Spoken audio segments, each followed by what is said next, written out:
Good morning students. कल हमने जो रेशियो स्टडी किए थे वो थे लिक्विडिटी रेशियो, जिसमें हमने करंट रेशियो और लिक्विड रेशियो यानी क्विक रेशियो को स्टडी किया था। उसके रिगार्डिंग क्वेश्चंस भी आपको मैंने दिए थे, वो आपने करने हैं। आज का जो टॉपिक है वो है सॉल्वेंसी रेशियो। अब सॉल्वेंसी का मतलब होता है किसी ऑर्गेनाइजेशन की कंडीशन को जानना कि क्या वो केपेबल है अपने जो कमिटमेंट्स हैं, अपने जो डेट है उनको पेमेंट करने के लिए। ठीक है, तो इसमें हम हमारे सिलेबस में जो सीबीएसई के सिलेबस में उसमें भी 4 रेशियो हैं: debt equity ratio, proprietary ratio, total asset to debt ratio और यह है इंटरेस्ट कवरेज रेशियो। ये सारे के सारे क्या बताएंगे, कंपनी की payable capacity in respect of any obligation, वो ऑब्लिगेशन को बताएंगे। तो सबसे पहले शुरुआत करते हैं डेट इक्विटी रेशियो। नाम ही डेट और इक्विटी है। डेट का मतलब होता है लॉन्ग टर्म डेट और इक्विटी का मतलब होता है शेयर होल्डर फंड्स। डेट और इक्विटी, तो जब तक आपको बैलेंस शीट याद नहीं होगी तब तक इसका मतलब भी याद नहीं होगा।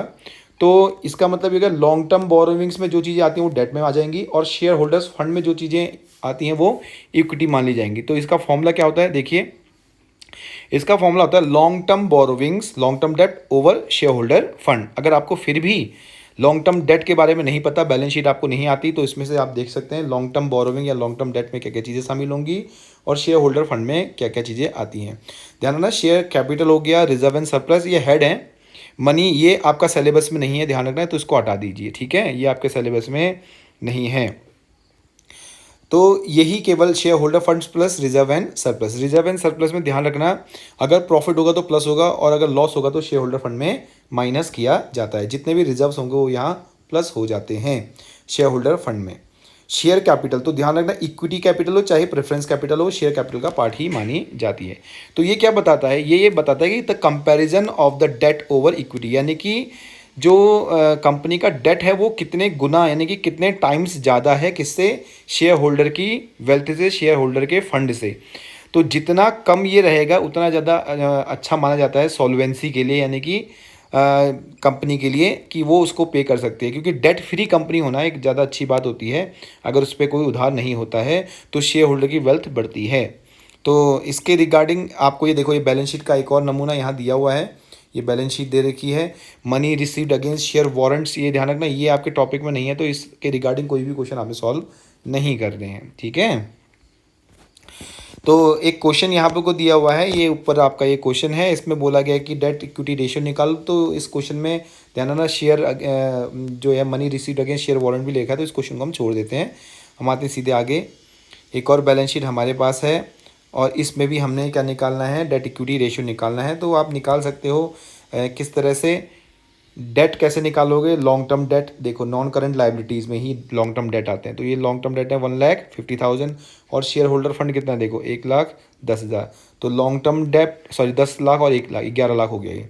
तो 1,50,000 ओवर 11 लाख, तो यानी कि डेट का रेशियो बहुत कम है comparative to shareholder fund. तो ये फॉर्मूला हमेशा याद रखना, ठीक है, डेट इक्विटी रेशियो। अब आते हैं, एक क्वेश्चन बोलता है कि भाई डेट इक्विटी रेशियो से ज़्यादातर इस तरह के क्वेश्चन पूछे जाते हैं। अब बोल रहा है कि अगर मान लिया जाए डेट इक्विटी रेशियो 0.5 रेशियो 1 हो, तो आपको ये प्रूफ करना होगा कि 0.5 यानी कि एक एज्यूम्ड करनी पड़ेगी कोई भी long term liability, long term borrowing और क्या शेयर होल्डर फंड। तो मैंने क्या मान लिया, शेयर होल्डर फंड 1,50,000, जिसका रिजल्ट क्या आना चाहिए, 0.5:1 आना चाहिए, 0.5:1। तो अगर हमने ये मान लिया तो हम प्रूव कर सकते हैं। अगर आप कभी भी ध्यान रखना, हमेशा ये तो एक एग्जांपल हो गया। अब इसमें आप वैल्यूज़ पुट कर सकते हो। Further issue of equity share for cash, जब भी कोई शेयर होल्डर फंड इश्यू होता है तो रेशियो घटेगा, ध्यान रखना। ठीक है, शेयर होल्डर फंड डिनोमिनेटर में है, ध्यान रखना। न्यूमरेटर में कौन है, लॉन्ग टर्म बोरोविंग। तो लॉन्ग टर्म बोरोविंग अगर बढ़ती है, ये वाली वैल्यू बढ़ेगी तो रेशियो बढ़ेगा, ये वाली वैल्यू बढ़ेगी तो रेशियो घटेगा। ठीक है, अच्छा, अब ये वाली वैल्यू अगर घटेगी तो उल्टा हो जाएगा, फिर ये वाली वैल्यू घटेगी तो रेशियो बढ़ेगा और ये वाली वैल्यू घटेगी तो रेशियो बढ़ता है। सॉरी, ये आपको क्लियर हो रहा है, मैं फिर से आपको रिपीट कर देता हूँ, सॉरी।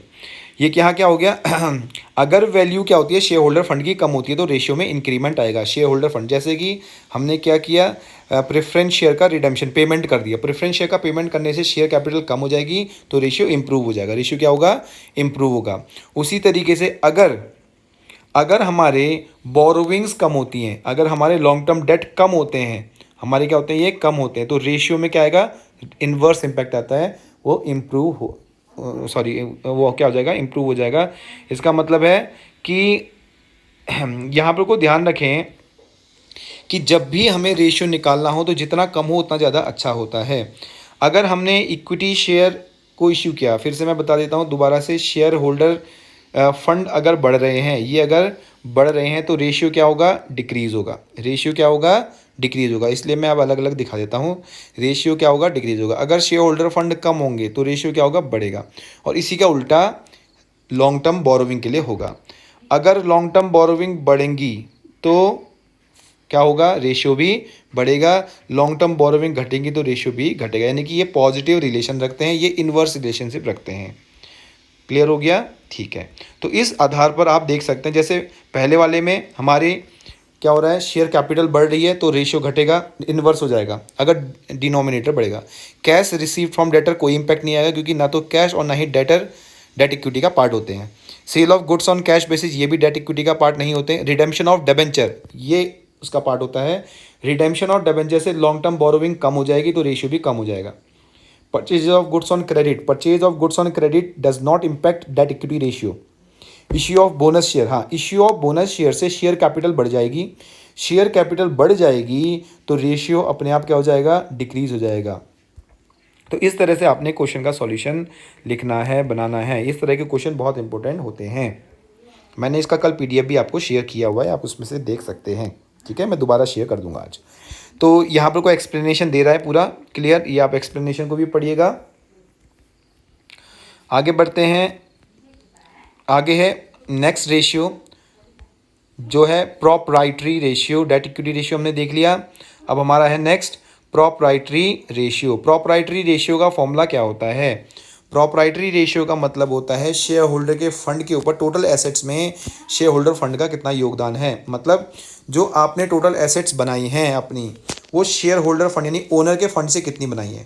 तो यानी कि ओनर का टोटल एसेट में कितना कंट्रीब्यूशन है, ये देखना होता है प्रोप्राइटरी रेशियो। प्रोप्राइटर का टोटल एसेट पे अधिकार, ये बताता है प्रोप्राइटरी रेशियो।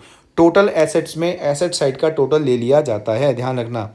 टोटल एसेट में द टोटल ऑफ एसेट्स, चाहे वो कुछ भी हो, ठीक है। उसी प्रकार से शेयर होल्डर फंड आपको पहले भी बता दिया गया है। तो हमने दो रेशियो स्टडी कर लिए हैं, debt equity ratio, debt over equity, and दूसरा है proprietary ratio, the relationship of shareholder fund over total assets.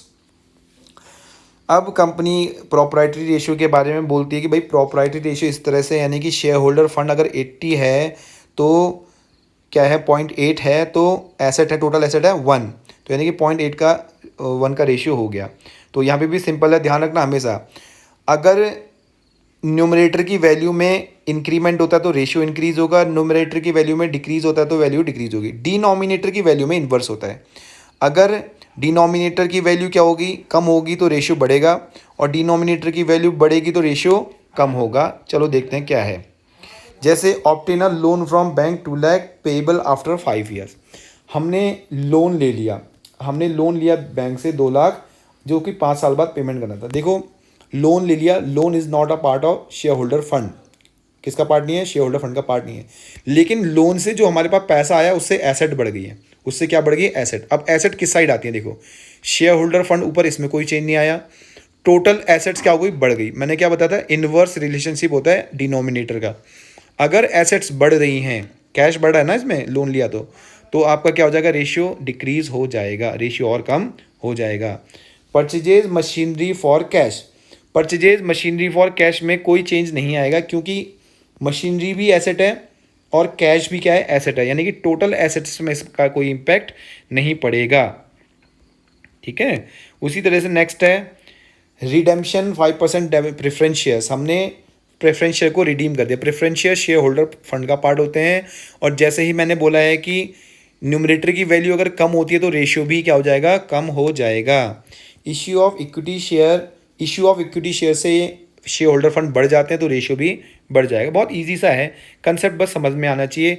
Numerator की वैल्यू और डिनोमिनेटर की वैल्यू, न्यूमरेटर की वैल्यू में पॉजिटिव अगर बढ़ रहा है तो आप रेशियो भी बढ़ेगा, और वैल्यू घटेगी तो रेशियो भी घटेगा। लेकिन डिनोमिनेटर की वैल्यू में उल्टा होता है, अगर वैल्यू बढ़ेगी तो रेशियो घटेगा, वैल्यू घटेगी तो रेशियो बढ़ता है। यहाँ इन्वर्स रिलेशनशिप होता है डिनोमिनेटर की साथ। ठीक है, तो इस तरह से हम ये क्वेश्चंस को सॉल्व करते हैं, यहाँ एक्सप्लेनेशन भी दिया हुआ है। अब आते हैं तीसरे रेशियो की तरफ, total asset to debt ratio. Total asset to debt ratio, proprietary ratio में हमने एसेट को देखा था, यहाँ टोटल एसेट्स में किसका अनुपात देखेंगे आप, डेट का। अभी तक हमने शेयर होल्डर फंड, देखो जो टोटल एसेट खरीदी जाती हैं वो दो ही तरीके से खरीदी जाएंगी, या तो डेट के थ्रू या शेयर होल्डर फंड के थ्रू। किसके थ्रू, शेयर होल्डर फंड के थ्रू। और छोटी मोटी एसेट जो होती हैं वो किससे खरीदी जाती हैं, लगभग ये कहेंगे छोटी मोटी लाइबिलिटीज से। तो मेजर जो पार्ट है वो क्या है, डिबेंचर यानी लॉन्ग टर्म फंड का ही होता है, जिसमें शेयर होल्डर फंड भी शामिल है। तो यहीं डेट के ऊपर इक्विटी यानी कि डेट के ऊपर एसेट का रेशियो देखा जाता है, यानी कि टोटल जो डेट है उससे आपने कितनी एसेट खरीदी हैं, जो आपने उधार लिया था उसमें किसका कंट्रीब्यूशन, यानी कि एसेट्स में उनका कितना कंट्रीब्यूशन अवेलेबल है। ऊपर वाले रेशियो में हमने शेयर होल्डर फंड का देखा था टोटल एसेट में, यहाँ डेट का देखेंगे। टोटल एसेट्स ऊपर आएंगी, ध्यान रखना, न्यूमरेटर में टोटल एसेट रहेंगी, डिनोमिनेटर में लॉन्ग टर्म डेट रहेंगी, यानी कि लॉन्ग टर्म बोरोविंग। इसका मतलब है लॉन्ग टर्म डेट अगर बढ़ेंगे तो रेशियो घटेगा, लॉन्ग टर्म डेट घटेंगे तो रेशियो बढ़ेगा। और ऊपर जो न्यूमरेटर की वैल्यू है उसमें पॉजिटिव साइन होता है, अगर वैल्यू बढ़ती है तो रेशियो भी बढ़ेगा, वैल्यू कम होगी तो रेशियो भी कम होगा। ठीक है, चलो आगे बढ़ते हैं, देखते हैं क्या है आगे। सिग्निफिकेंस भी दे रखा है इसको, आप आराम से देखिएगा। आगे बढ़ते हैं। नेक्स्ट क्या है, नेक्स्ट है इसमें आपको एक क्वेश्चन दिया हुआ है टोटल एसेट्स, इसमें केवल टोटल करना ही बाकी है। हम इसके इम्पैक्ट को देखेंगे, जो क्वेश्चन आते हैं तो डायरेक्ट क्वेश्चन है, रिलेशन को देखेंगे। इसके बाद लास्ट है इसमें इंटरेस्ट कवरेज रेशियो। क्या है, इंटरेस्ट कवरेज रेशियो। इसमें हम क्या करते हैं, इंटरेस्ट को चेक करते हैं कि इंटरेस्ट जो है प्रॉफिट का कितना पार्ट है, वो इंटरेस्ट को कवर कर पा रहा है नहीं कर पा रहा।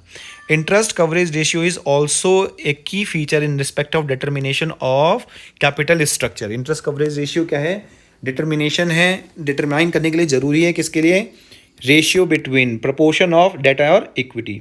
तो पहले ये देखा जाएगा कि जो इंटरेस्ट है हमारे प्रॉफिट में से उसका पेमेंट किया जा सकता है या नहीं किया जा सकता, मतलब सफिशिएंट प्रॉफिट हमें हो रहा है या नहीं हो रहा है, इंटरेस्ट को कवर कर रहा है नहीं कर रहा प्रॉफिट, ये देखा जाएगा।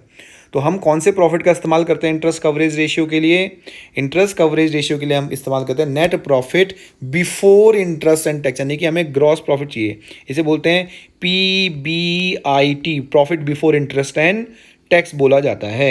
ठीक है, interest on long term date, और लॉन्ग टर्म डेट में कितना इंटरेस्ट है होगा वो देखा जाएगा, यानी जो भी इंटरेस्ट होगा क्या उसको कवर करने के लिए कितने टाइम्स अवेलेबल है हमारा प्रॉफिट, वो इस फॉर्मूले से पता चलता है। तो किस तरह से दिखाया जाएगा, देखिए एक एग्जांपल को देखते हैं। नेट प्रॉफिट आफ्टर टैक्स दिया है, तो बिफोर निकालने के लिए इसमें टैक्स ऐड करना पड़ेगा, क्योंकि आफ्टर टैक्स है, जो भी चीज़ आफ्टर होगी उसको ऐड करना पड़ेगा यहाँ पर को। अब लॉन्ग टर्म डेट कितने के हैं, 10 लाख के हैं, 10 लाख का 15%, ये 15% लॉन्ग टर्म डेट का मतलब हो गया इस डेट पर 15% का इंटरेस्ट देना होता है। तो 15% अगर निकालेंगे तो 1,50,000 रुपये का इंटरेस्ट आ जाता है। ये डिनोमिनेटर की वैल्यू हो गई। अब न्यूमरेटर की वैल्यू देख लेते हैं। देखिए नेट प्रॉफिट 60,000 है, टैक्स रेट कितना है 40%, लेकिन हमें तो पता ही नहीं है टैक्स कितना है, टैक्स तो ग्रॉस इनकम पर लगता है, ये ग्रॉस इनकम थोड़ी ना है, तो ये नेट इनकम है। तो फॉर्मूला कैसे निकालेंगे, ग्रॉस इनकम निकालने के लिए यानी कि PBIT निकालने के लिए नेट प्रॉफिट हमें दे रखा है into 100 minus tax, 100 minus tax. अगर टैक्स डिडक्ट हो चुका है तो आप भी ध्यान रखना, ग्रॉस प्रॉफिट यानी PBIT निकालने के लिए न्यूमरेटर में क्या करेंगे, माइनस कर देंगे टैक्स को। तो 100 अपॉन 100 माइनस 40, तो हमारा PBIT आ जाता है, profit before interest and tax कितना आ गया, 1,00,000 रुपये आ जाता है। ठीक है, फिर से समझ लेते हैं इसको। 100 क्यों नहीं किया, 100 इसलिए नहीं किया क्योंकि 40% जो टैक्स चार्ज होगा वो PBIT में चार्ज होगा, और PBIT हमें पता नहीं है, यानी profit before interest and tax, before interest पे लगता है, आफ्टर पे नहीं लगता, इसलिए हमने डायरेक्ट 100 नहीं किया। हमें टैक्स पहले से ही घटा के दे रखा था, इसलिए हम जब PBIT कैलकुलेट करेंगे तो डिनोमिनेटर में हम उस टैक्स की वैल्यू को माइनस शो करेंगे। तो हमारे पास PBIT आ गया 1,00,000 रुपये, हमें पता है PBIT को ऊपर रखा जाता है, 1,00,000 रुपये हमारे पास अवेलेबल है, और इंटरेस्ट देना हमने 1,50,000 रुपये। इसका मतलब साफ है कि हमारा प्रॉफिट इंटरेस्ट देने के लिए कंप्लीट पूरा पूरा नहीं पड़ता है। तो इसका मतलब हमारे पास हमको डेट को कम करना ज़रूरी है, ठीक है। तो इस तरह से हम देखेंगे, देखते हैं कितना, अच्छा सॉरी ये कितना आ गया, 1 लाख आ रहा है कितना, 6, हाँ 1 लाख रुपए। Interest on long term debt आ गया 1.5 लाख रुपए। PBIT profit before interest and tax चाहिए ना, अच्छा profit before interest and tax चाहिए था हमें, सॉरी। हमने प्रॉफिट बिफोर टैक्स निकाल दिया कितना रुपए, 1 लाख रुपए। प्रॉफिट बिफोर टैक्स निकाला 1 लाख रुपए। अब इंटरेस्ट एंड टैक्स भी तो चाहिए बिफोर, तो इंटरेस्ट इसमें जोड़ देंगे 1.5 लाख रुपए का। Profit before interest and tax में ही क्या निकलता है, ये फॉर्मूला लगता है net profit before interest and tax. हमने अभी क्या किया था, हमने टैक्स आफ्टर था, टैक्स को बिफोर में ला गया, यानी कि टैक्स को जोड़ दिया उसमें हमने, ठीक है। तो ये क्या हो गया आपका, टैक्स बिफोर में आ गया। लेकिन इंटरेस्ट को बिफोर में करने के लिए हम क्या करेंगे, ये क्या हो गया, 1 लाख रुपए, 1 लाख रुपए the amount of profit before tax but not before interest. तो बिफोर इंटरेस्ट लाने के लिए इसमें इंटरेस्ट जोड़ दो, तो 2,50,000 रुपये का हमारे पास प्रॉफिट हो जाता है। कितने का प्रॉफिट हो जाता है, 2,50,000 का हमारे पास प्रॉफिट हो जाता है। टैक्स इंटरेस्ट है हमारे पास 1,50,000 का, तो इसका मतलब साफ हो गया, हमारे पास जो प्रॉफिट है उससे हम इसको पे तो कर सकते हैं लेकिन सफिशिएंट नहीं है उतना, ठीक है। ये कुछ एग्जाम्पल्स हैं, देखिए ये दे रखा है, देखिए ये वाला फॉर्मेट आपको पता होना चाहिए, ये याद होना चाहिए PBIT का, क्योंकि ये रिवर्स भी पूछा जाता है। हमें ये वाला आंसर दिया था इस क्वेश्चन में, हमें कौन सा वाला आंसर दिया था, ये वाला। हमें ये वाले से क्या निकाला था, ये वाला आंसर निकालना था, तभी हम फॉर्मूला अप्लाई कर सकते थे। तो हमें क्या करना पड़ेगा, क्योंकि हम यहाँ से ऊपर जा रहे हैं, ऊपर से नीचे जा रहे हैं, तो क्या कर रहे हैं, जो माइनस हो रही है चीज़ें उनको माइनस करते थे, ठीक है। अब लेकिन उल्टा जाएंगे तो जो माइनस हो रहे हैं उनको क्या करना पड़ेगा, प्लस करना पड़ेगा।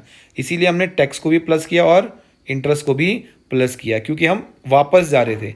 हमें आंसर में क्या दे रखा था, नेट प्रॉफिट आफ्टर टैक्स दिया था, तो हम ऊपर से नीचे नहीं आ रहे हैं, हम ऊपर से नीचे नहीं आ रहे, हम नीचे से ऊपर जाएंगे तो जितने भी साइन है वो उल्टे हो जाएंगे, जो प्लस हो रहा है वो माइनस हो जाएगा, जो माइनस हो रहा है वो प्लस हो जाएगा।